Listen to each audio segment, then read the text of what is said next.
A ideia desse livro nasce de uma reportagem que eu fiz para a revista Piauí em janeiro de 2014 sobre os sítios arqueológicos da Serra da Capivara, no sul do Piauí. Ali tem vestígios da passagem humana há mais de 30 mil anos, que seria uma contradição da maneira como os cientistas sempre contaram a ocupação das Américas, né? Por muito tempo se acreditou que os primeiros americanos tinham chegado pouco antes de 13 mil anos atrás. Então como é que podia ter gente no Piauí há mais de 30 mil anos? Então fui fazer essa reportagem, fui à Serra da Capivara, conhecer os sítios, ver as pinturas rupestres, e quando eu chego lá eu me dou conta de que na verdade aquela controvérsia era muito maior do que a que envolvia apenas os sítios da Serra da Capivara. Tem sítios arqueológicos no continente inteiro, na América do Sul, na América do Norte, todos com idade mais antiga do que 13 mil anos, né? E no fundo, para contar essa história, eu ia precisar de um espaço muito maior do que aquele que eu teria, mesmo escrevendo essas reportagens de fôlego para Piauí. A reportagem sai em 2014, mas a ideia fica comigo naquele momento, mas eu acabo só dando vazão a ela no começo da pandemia, quando eu finalmente parei para sentar, estruturar e escrever esse livro, que é a história da derrubada de um paradigma científico, né?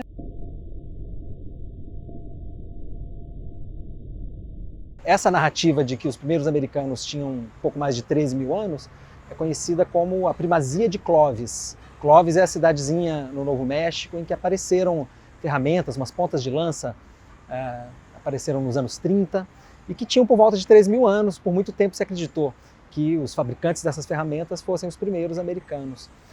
Mas com o tempo se descobriu que não. Esse paradigma foi quebrado no fim dos anos 90. Apareceu um sítio no sul do Chile chamado Monte Verde, que tem uma riqueza de vestígios orgânicos que geralmente não ficam preservados nos sítios arqueológicos, porque eles são decompostos por bactéria. O que aconteceu ali provavelmente foi que houve uma inundação repentina de um acampamento e se formou ali um material chamado turfa, que não tem oxigênio. Então, assim, aquilo foi inundado, foi tomado pela turfa, mas como não tinha bactérias para decompor o material orgânico, você teve a preservação de materiais de ervas que eles usavam para fazer chás medicinais, que até hoje, né, usam dois tipos de ervas que são combinadas pelos Mapuche, que são os indígenas daquela região do Chile. Até hoje eles usam esses dois tipos de ervas que vêm de lugares diferentes, que foram buscados e reunidos ali. Eles tinham uma espécie de farmacinha do fim da Era do Gelo, pedaços de carne de mastodonte que tinham sido cortados, provavelmente para consumo humano, que estavam estocados ali e que não foram decompostos, né? Geralmente a carne se decompõe muito rápido.